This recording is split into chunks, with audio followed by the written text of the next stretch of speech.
Pagbalik sa nayon, tinanong ni Jianggan kung may nagtaksil ba kay Sowol.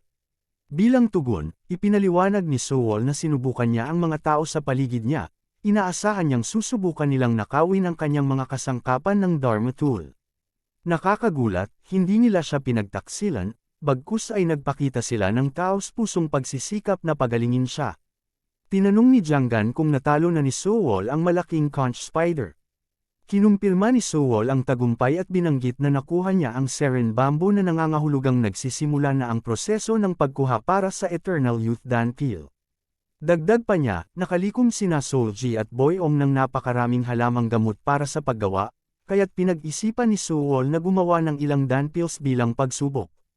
Tumugon si Jianggan sa pamamagitan ng pagbibigay ng kalayaan kay Sowol na pamahalaan ang sitwasyon ayon sa kanyang nais, ngunit pinaalalahanan siyang maging maingat sa sobrang paghihinala na maaari ring makasama. Pinaunlakan ni Sowol ang mga salita ng kanyang master. Kinausap ni Sowon si Sowol, kinilala ang pagkuha ng Seren Bamboo at ipinahiwatig na magsisimula na ang paggawa para sa Eternal Youth Danpil. Siniguro ni Sowol ang pangalawa at pangatlong mga guro. Biro ni Jianggan na si Sowol ay malamang na magkulong sa silid ng paggawa ng ilang buwan, habang nagbibiro na hindi na nila siya makikita sa mga panahong iyon. Nakipaglaro si Sowol sa isang batang boar at binanggit na ang apoy ng pugan ay hindi dapat mapatay kahit isang saglit upang malikha ang Eternal Youth Danpil. Humingi siya ng tulong at pinatahimik siya ni Gogo, sinasabing marami pa siyang oras upang gamitin ayon sa gusto niya. Binanggit ni Gogo na karaniwan ay gumugugol ng mahabang oras kapag gumagawa ng isang bagay na mahalaga. Pinaalalahanan ni Jianggan si Sowol na kailangan niyang tapusin ang kanyang gawain bago pumanaw ang kanyang mga matandang guro. Nararamdaman ni Sowol ang pagkaapurahan at tumutol sa mga salita ni Jianggan. Nangako siyang agad na lilikha ng Eternal Youth Danpil at babalik agad. Samantala, sa lokasyon ni Boyong at Solji, mayroong isang bomba na inilagay at pinasabog, na naging sanhi ng isang pagsabog. Dalawang misteryosong lalaki, ang isa ay kalbo, ay pinag-usapan ng tungkol sa pagpaplanong maglagay ng isa pang sunog na bomba. Pinag-usapan nila ang tibay ng bakal na pinto at ipinahayag ang kanilang sorpresa sa lakas nito. Iminungkahi ng lalaking balbon na kailangan nilang gamitin ang lahat ng kanilang mga yaman upang wasakin ang bakal na pinto. Itinanong ng lalaking kalbo ang layunin ng mga sunog na bomba kung hindi iyon ang layunin.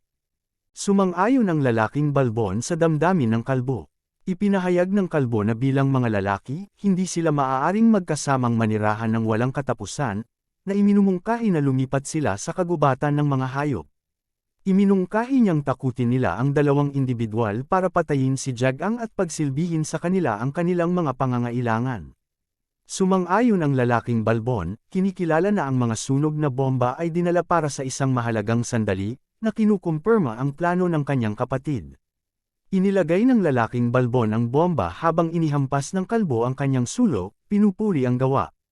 Inutusan niya ang lalaking balbon na lumayo, at sumiklab ang apoy sa bomba na nagdulot ng pagsabog. Habang lumalakad si Sowol patungo kina Solji at Boyong, iniisip ang kanyang sitwasyon. Iniisip niya ang isang taong proseso ng paggawa ng Eternal Youth Danpil, na pagtanto niyang hindi pa niya sila na-update. Nag-alala siya kung kumusta na si Boyong. Inisip ni Sowol kung gaano kapakipakinabang kung pati ang mga guro ay uminom din ng Eternal Youth Danpils. Sa kabila ng kanyang paulit-ulit na alok, matigas silang tumanggi, sinasabing hindi nila ito kailangan. Nag-alala si Sowol na ang kanilang pagtanggi ay maaaring magresulta sa maagang pagputol ng kanilang buhay. Nakarinig si Sowol ng malakas na pagsabog at agad na inalam ang pinagmulan ng tunog. Nang matunta niya ang direksyon kung saan ito nagmula, agad siyang nagpunta roon. Nagsimulang mag-alala si Sowol habang pinoproseso ang sitwasyon, isang pagsabog ang nangyari malapit sa tirahan ni Solji at Boyong. Hindi niya maiwasan ang pakiramdam na ito ay hindi simpleng pagkakataon. Nag-aalala siyang lumapit sa lugar at nakita ang bakal na pinto na nagkaroon ng pagsabog. Ipinahayag ng lalaking kalbo ang tibay ng bakal na pinto, na ipinapalagay na malaki ang nasira nito. Sumang-ayon ang lalaking balbon, na nagmumungkahi na ang isang sunog na bomba ay dapat lumikha ng butas na kasing laki ng tao. Iminungkahi niyang mag-install ng isa pa. Inaprubahan ng kalbo ang ideya. Ginamit ni Sewol ang kanyang kakayahan sa pagtatago, tinatago ang kanyang sarili habang iniisip ang nakakatakot na sitwasyon. Inisip niya kung sino ang mga umaatake at ano ang kanilang layunin sa pag-target sa mga naninirahan kina Boyong at Seolgi. Tumayo sa harap ng bakal na pinto sina Boyong at Seolgi. Ipinahayag ni Boyong na naibigay na niya ang lahat ng impormasyon tungkol kay Jagang.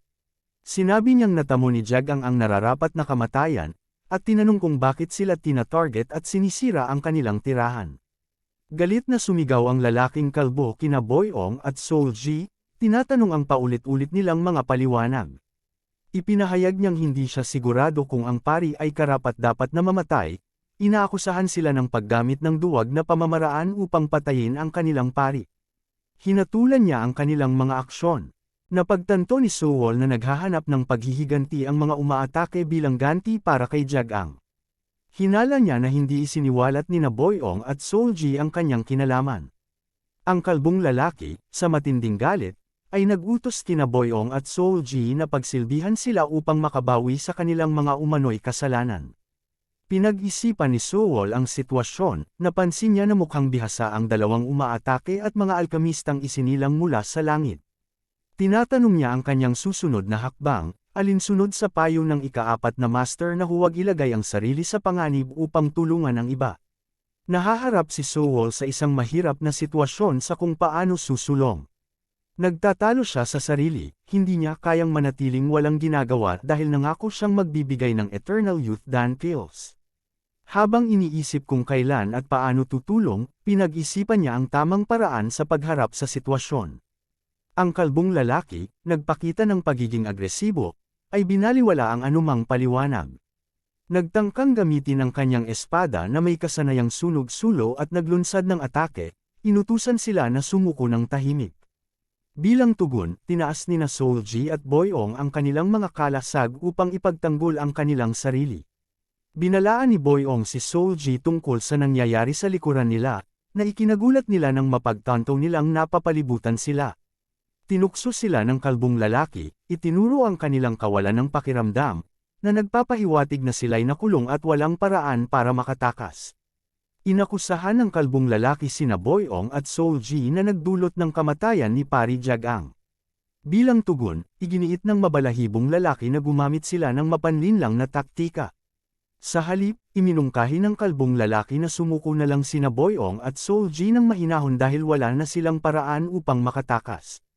Iminungkahi ng mabalahibong lalaki ang paggamit ng latigong pangparusa upang turuan sila, na nagpapahiwatig na mabilis nitong mapapasuko ang dalawang babae sa pagsumamo para sa awa.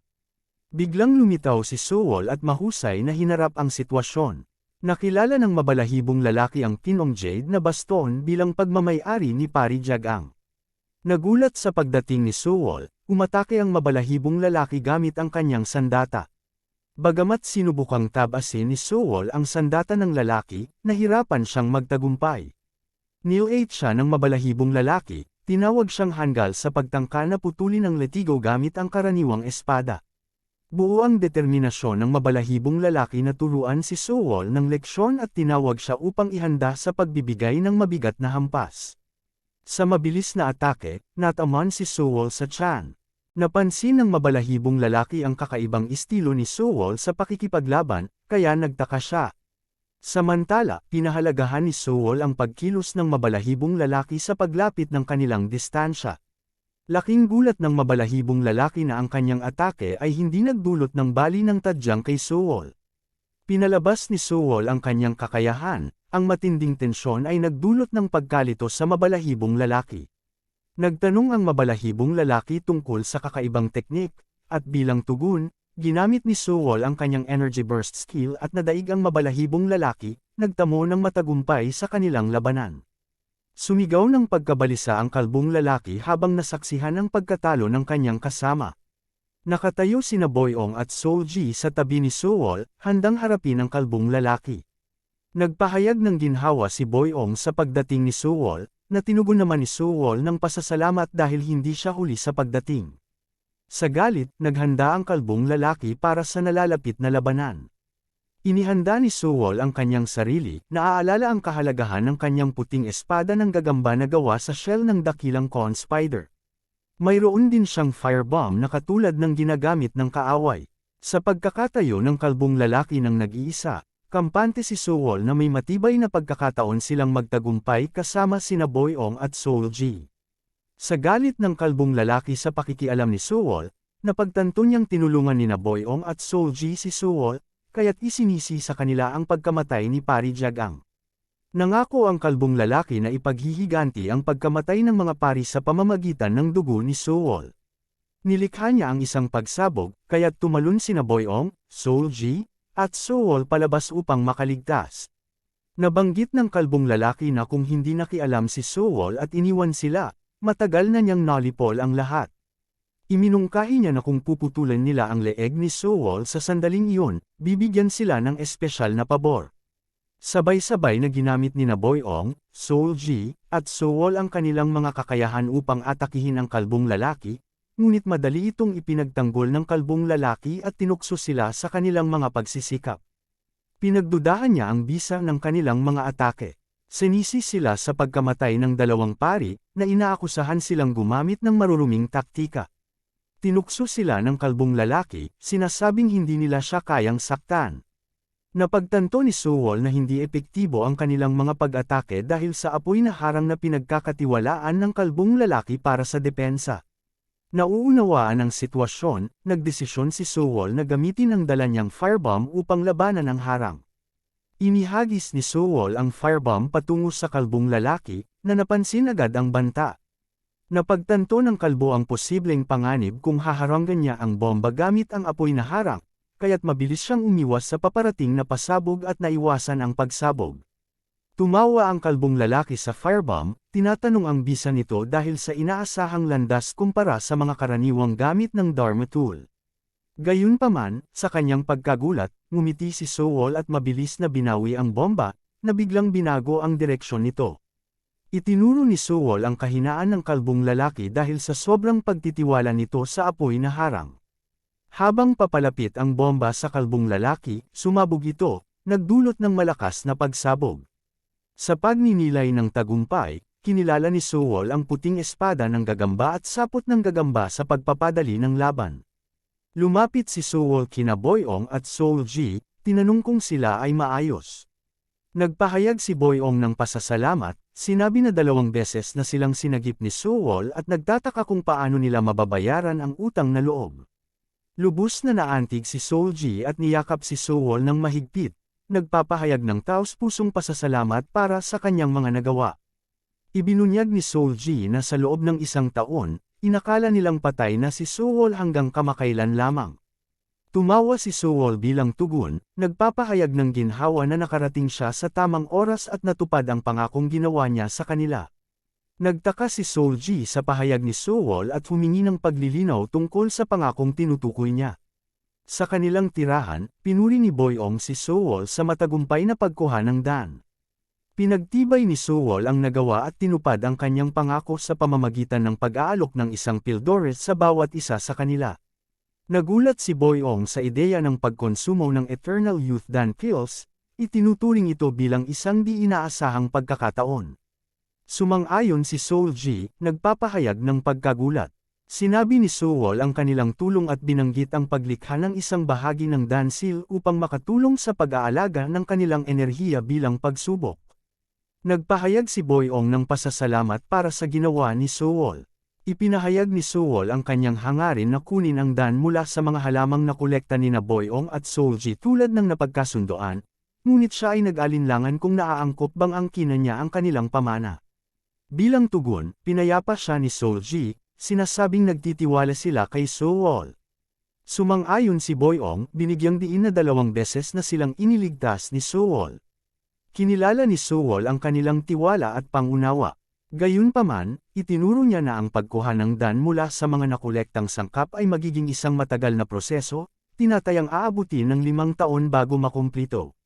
5 taon na ang lumipas, sa nayon, si Sewol na mahina at nagpapahinga sa kama, ay naghayag ng pagmamataas sa pag-unlad ni Sewol, sa kabila ng hindi gaanong oras na inilaan sa pagtuturo sa kanya. Binanggit ni Suwon ang patuloy na pag-unlad ni Sewol, kabilang ang pagkuha ng Dan, paglikha ng Eternal Youth Pills, at pagpapahusay ng kanyang heavenly birth sa loob lamang ng 5 taon. Sumang-ayon si Sewol sa mga obserbasyon ni Suwon. Nagnilay si Suwon sa kanyang nakaraan, nagpapahayag ng kawalan ng katiyakan tungkol sa layunin ng kanyang buhay. Inilahad niya ang kanyang pagsubok na sambitin ang Thousand Demon Spell at kontrolin ang demonyo, na naging dahilan ng pagkawalan ng kanyang espiritual na enerhiya at pagkawalang saysay. Binalaan niya si Sewol na huwag ulitin ang kanyang mga pagkakamali. Kinilala ni Sewol ang payo ng kanyang maestro, ipinangako na tatandaan ito. Nagpahayag si Sewol ng ginhawa sa kanyang huling mga sandali na makita si Sewol, at may ngiti sa kanyang mukha. Isinara niya ang kanyang mga mata at ipinagkatiwala kay Sewol ang kakayahang tamasahin ang walang hanggang buhay. Pinaalalahanan niya si Sewol na alagaan ang Shadow Orchid at mag-ilaw ng sulo tuwing gabi. Mapayapang pumanaw si Suwon, iniwan si Sewol na dala ang huling mga salita ng kanyang maestro. Sa malaking bakuran, sinabi ni Janggan ang tungkol sa kamakailang pagpanaw ni Suwon. Bagamat alam niyang hindi masayang kasama si Gogo, ikinagulat pa rin niya ang tahimik na pagpanaw nito. Nagnilay si Janggan kung paanong nanatiling walang gaanong kahalagahan si Gogo hanggang sa kanyang huling sandali. Binanggit ni Janggan na wala na siyang maraming araw na natitira, na nagpapahiwatig siya kay Sewol na maghintay ng matiwasay. Nabahala si Sewol sa mga salita ni Janggan at nakiusap sa kanyang master na huwag magbiro tungkol sa kanyang kalusugan at kalagayan. Ibinunyag ni Janggan kay Sewol na dapat na niyang pakinggan ng mabuti ang kanyang sariling kwento, matapos matutunan ang tungkol sa ibang mga masters. Nabanggit niya na maaaring narinig na ni Sewol ang kanyang kilalang reputasyon bilang isang tanyag na magnanakaw sa mga alchemists. Si Janggan ay ipinanganak na walang likas na talent, ngunit nang malaman ang tungkol sa mga alchemists at ang kanilang elixir na nangangako ng walang hanggang buhay, siya ay bumaling sa pagnanakaw ng iba't ibang elixir upang matupad ang kanyang hangarin sa immortalidad. Ang ninakaw na elixir ang nagbigay sa kanya ng natural na talent sa edad na 40, na nagresulta upang siya'y maging isang alchemist. Inamin niya na ang pagbabagong ito ay hindi sana naging posible kung wala ang ninakaw na elixir. Dahil dito, nakakuha si Janggan ang palayaw na, ang Goblin Bandit, dahil sa kanyang mga nagdaang gawain. Ipinahayag ni Janggan ang isang hypothetical na sitwasyon na kung ang kanyang hidden internal alchemy ay nasa mabuting kalagayan, pabiro niyang binanggit na ninakawin niya ang Eternal Youth Dan Pills na nilikha ni Sewol. Nabanggit ni Janggan na may bahagyang pagkabigo, na parabang nakalimutan na ni Sewol ang mga aral na itinuro niya. Binibigyang diin niya na kung ang hidden ng ibang mga masters o siya mismo ay hindi nasira, hindi nila tuturuan si Sewol ng ganoong ingat at atensyon. Ipinaalala niya kay Sewol ang likas na kalikasan ng isang alchemist, na sila'y mga individual na gagawin ng lahat upang maging mga masters ng kanilang sariling kapalaran. Sinabi niya na pinayuhan nila si Sewol na huwag lubos na magtiwala sa kanya o sa iba pang mga masters. Isinaad ni Janggan na maaaring iba ang kilos ni Sewol o Gogo, ngunit tiniyak niya kay Sewol na hindi niya pababayaan ito. Nagmukhang malungkot at mapagmuni-muni si Sewol. Napansin ni Janggan ito at mapaglarong pinisil ang pisngi ni Sewol at sinigurado sa kanya na hindi na siya ganoon ngayon. Nagulat si Sewol sa kurot at sumigaw, tinatawag si Janggan bilang ika-4 na master. Mayabang nangumiti si Janggan at ipinahayag ang kanyang kasiyahan na si Sewol ay sumali na sa kanilang grupo. Inisip niya kung paano silang lahat, pati na rin siya, ay nagbago na sa pagiging ordinaryong mga tao at muling nakuha ang kanilang dating estado. Ipinahayag ni Janggan ang kanyang pasasalamat kay Sewol. Sa isang sandali ng kuryosidad, humarap si Janggan sa lalaking may kapansanan at ipinahayag ang kanyang interes na malaman ang tunay nitong pagkakakilanlan. Nagtanong ang lalaking may kapansanan tungkol sa kuryosidad ni Janggan at inamin ni Janggan ang kanyang kawalan ng kakayahan na malaman ang tunay na sarili ng lalaki. Sa kabila ng pagpupursigi ni Janggan na malaman, tinanong ng lalaking may kapansanan ang kabuluhan ng pagbubunyag ng kanyang pagkakakilanlan, lalo na't pareho na silang malapit sa kamatayan. Ipinahayag ni Janggan ang kanyang pagkabalisa sa ideyang mamatay nang hindi nalalaman ang tunay na pagkakakilanlan ng lalaking may kapansanan. Agad niyang hiningi sa lalaki na ibunyag ang impormasyong ito, at tinukoy ito bilang kanyang unang at huling pabor. Ipinaalala ni Jiang Gan sa lalaki ang tulong na naibigay nito nang hindi niya namamalian, na binibigyang diin ang kahalagahan ng huling hiling na ito. Bilang tugon sa paulit-ulit na kahilingan ni Jiang Gan, ibinunyag ng lalaking may kapansanan ang kanyang pangalan na Pang Siyeyong. Nabigla si Jiang Gan sa revelasyong ito at ipinahayag ang kanyang gulat. Nakilala niya si Pang bilang ang hari ng masamang espada, ang Martial Gatekeeper. Kinumpirma ni Pang ang kanyang tunay na pagkakakilanlan. Nagulat si Jiang Gan kay Pang, tinatanggap ang hindi inaasahang presensya nito sa kagubatan ng mga hayop. Binanggit niya ang kanyang pagkabigla sa pagtuklas ng mga natatanging kakayahan ni Senior Liho, at ngayon natanto na isa pang henyo si Pang na nasa kanilang nayon. Namangha si Jiang Gan sa kahangahangang talento ni Liho at Pang. Nagtanong si Jiang Gan kay Pang tungkol sa sikreto sa pagkamit ng balanse ng yin at yang vitality sa edad na 300 taon lamang. Si Pang ay walang pakialam na sumagot na wala namang dapat malaman. Tumawa si Jiang Gan, sumang-ayon sa damdamin ni Pang at pabirong tinanong kung kailangan nga ba ng ganoong kaalaman. Pagkatapos, iminungkahi ni Jiang Gan na ibahagi ni Pang ang lihim kay Suwol kahit na si Pang ang magsilbing unang guro ni Suwol. Tiyak na sasang-ayon si Liho na mas nakakatanda. Gayunpaman, tinanggihan ni Pang ang ideya, sinasabing wala nang kailangang gawin, at naglakad palayo. Naisip ni Jiang Gan na tila may madilim na pukana sa presensya ni Pang. Tinanong niya si Pang tungkol sa paghihiganti, naniniwala siyang matatakasan ni Suwol ang kagubatan ng mga halimaw gamit ang mga aral ni Pang. Tiwala si Jiang Gan na magpapasalamat si Suwol sa tulong at hahanapin ang paghihiganti. Ngunit pinili ni Pang na ipagsawalang bahala ang mungkahi ni Jiang Gan at pinaalalahanan itong magpahinga ng payapa ng walang karagdagang usapan. Makalipas ang 2 taon, nang hina si Jiang Gan at kasama ang isang baboy ramo, isiniwalat niya kay Suwol ang oras nang siya'y sa wakas ay nahuli.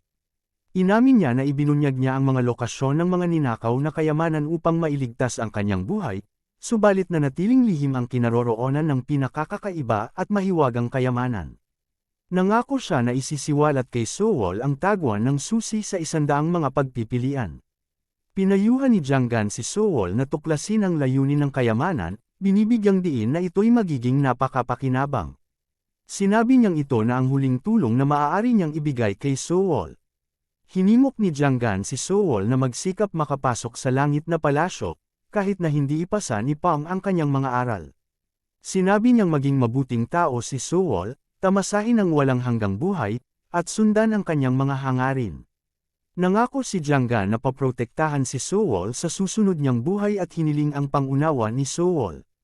Sumang-ayon si Suwol sa hiling ng kanyang guro, nagsabi ng oo. Tahimik na namatay si Jiang Gan sa nayon. Lumuhad si Suwol sa harapan ni Pang na nagtanong kung napatitag na ba ni Suwol ang kanyang isipan pagkatapos ng 1 linggo mula nang pumanaw si Jiang Gan. Kinumpirma ito ni Suwol. Tinanong muli ni Pang kung humarap si Suwol upang humiling ng kanyang mga aral. Tumugon si Suwol, nagsasabing nais niyang matuto mula kay Pang. Pinaalala ni Pang kay Suwol ang isang aral na itinuro 21 taon na ang nakalipas. Tinanong kung natatandaan ito ni Suwol, at sumagot itong oo. Ipinaliwanag ni Pang na iyon ay simula pa lamang, ipinapahiwatig na ang kapasidad ng isipan ni Suwol ay uunlad, na magpapahintulot sa kanyang manatiling kalmado at mahinahon sa anumang sitwasyon. Nagpahayag si Suwol ng walang hanggang pasasalamat kay Pang para sa mga aral. Bilang tugon, nilinaw ni Pang na kusang loob niyang itinuro ang mga ito, kaya't hindi na kailangang ituring ni Suwol ito bilang utang. Gayunpaman, sa mas seryosong tono, binanggit ni Pang na kung nais ni Suwol na maglingkod sa kanya bilang guro at tumanggap ng karagdagang mga aral, mag-iiba ang takbo ng kwento.